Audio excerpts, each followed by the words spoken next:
Allora, buongiorno a tutti. Quest'oggi facciamo una ricettina che è tra le mie preferite. Allora, cosa facciamo? Facciamo risotto di zucca, possibilmente alla mantovana, cioè zucca mantovana, se la trovate. Nel mio caso non l'ho trovata, ma una zucca molto simile. Allora, nel nostro caso cosa facciamo? Prendiamo una zucca, la tagliamo a metà, con un cucchiaio la svuotiamo dei suoi semi, della sua parte interiore, ok? Una volta che abbiamo svuotato la zucca, abbiamo tagliato, diciamo, il culetto, che è la parte che non si mangia. Come facciamo per pulirla completamente? Allora, o usate il coltello, ma secondo me è molto più complicato che usare un pelapatate. Quindi prendete un pelapatate e un po' alla volta vedete come viene via in maniera molto più semplice.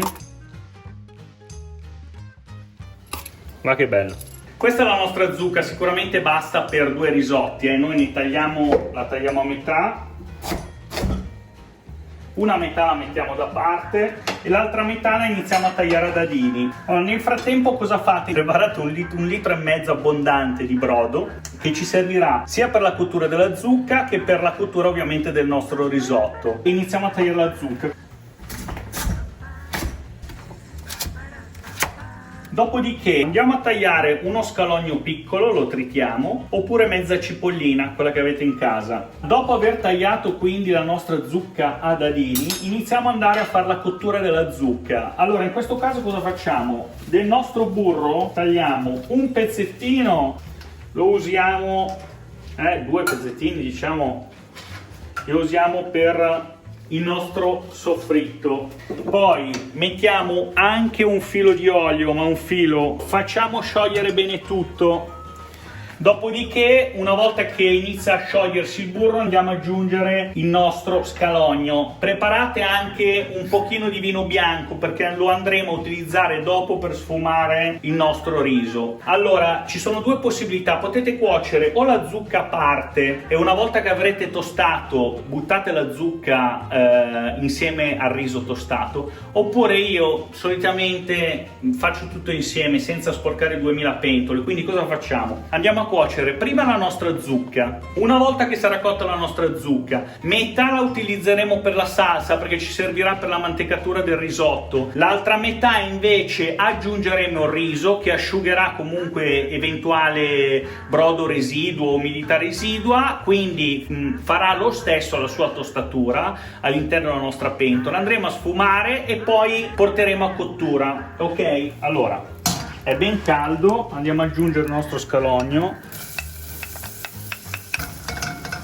Allora, attenzione al soffritto, quando inizia a imbiondire aggiungiamo la nostra zucca tagliata a dadini. Diamo una bella girata. Allora, una volta che avete scottato, quindi avete riscaldato bene la vostra zucca, aggiungete un mestolo di brodo.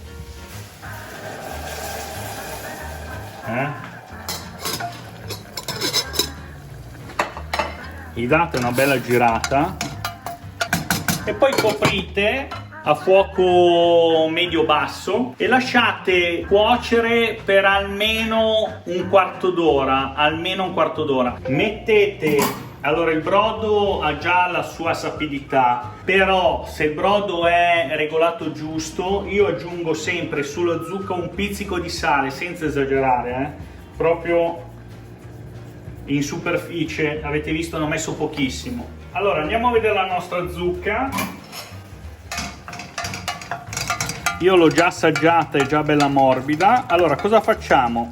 Ora la finiamo di cuocere col coperchio aperto, in modo che si asciughi, anche l'ultimo liquidino si asciughi completamente. Metà di questa zucca, con parte del liquido, lo andiamo a mettere nel nostro mini pinner, quindi anche più di metà. Lasciamo che cosa? Lasciamo qualche cubettino giusto per metterlo insieme al nostro risotto. Allora, tra un po' vediamo come si fa la crema. Ora, nel frattempo, iniziamo a fare il nostro risotto. Quindi, come vedete, si è asciugata quasi del tutto. Ora, anche se c'è un po' di liquidino, come vedete, non preoccupatevi perché il risotto nel giro di pochi secondi assorbirà tutto. Quindi prendiamo il riso, lo aggiungiamo alla nostra zucca, gli diamo una bella girata. Guarda, nel momento in cui lo aggiungete vedete che si sarà già praticamente asciugato tutto, quindi fuoco medio perché dobbiamo tostare il nostro riso. Lo tostiamo per un minutino circa. Boh, andiamo a sfumarlo con il prosecco. Quando avete sfumato il vostro vino, cosa fate? Abbassate il fuoco, deve essere sempre medio basso, e andiamo ad aggiungere il nostro brodo. Andiamo a coprire il risotto, lo aggiungiamo un po' alla volta, ok? Quindi da questo momento partono i canonici 15-18 minuti a seconda del riso che utilizzate. Allora andiamo a fare la nostra crema di zucca. Cosa facciamo? Aggiungiamo un po' di parmigiano. Diciamo che potete aggiungerne la metà del quantitativo indicato negli ingredienti. Poi, se vedete che è troppo asciutto quando andate a usare il mini pinner, potete aggiungere un goccino di brodo, quindi regolatevi durante il mini pinner. Cosa facciamo? Aggiungiamo un po' di olio per renderla bella liscia e vellutata e iniziamo a provare a usare il nostro mini pinner.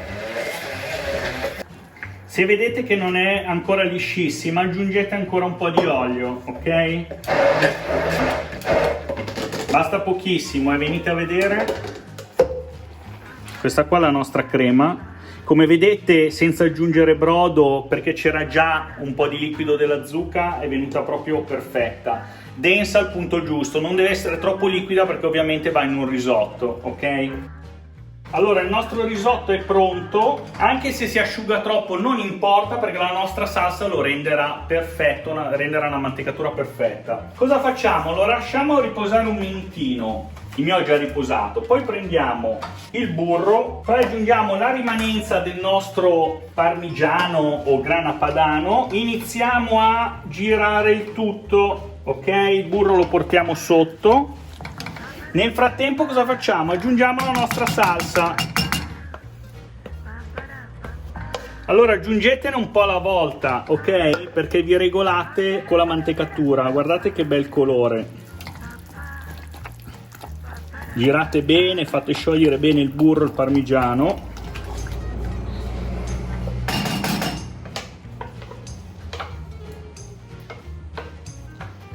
Perfetto, guardate. Questa è la consistenza del nostro risotto, vedete che è perfettamente all'onda e adesso lo andiamo a impiattare.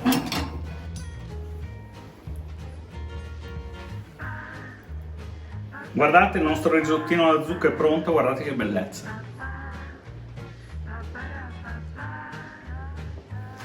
Ora io direi lo assaggiamo davanti a voi, ma so già che sarà buonissimo. Fantastico, se c'è un ingrediente che adoro è proprio la zucca. Ci vediamo alle prossime ricette, mi raccomando iscrivetevi, mettete mi piace, commentate, ci vediamo alla prossima ricetta. Ciao a tutti!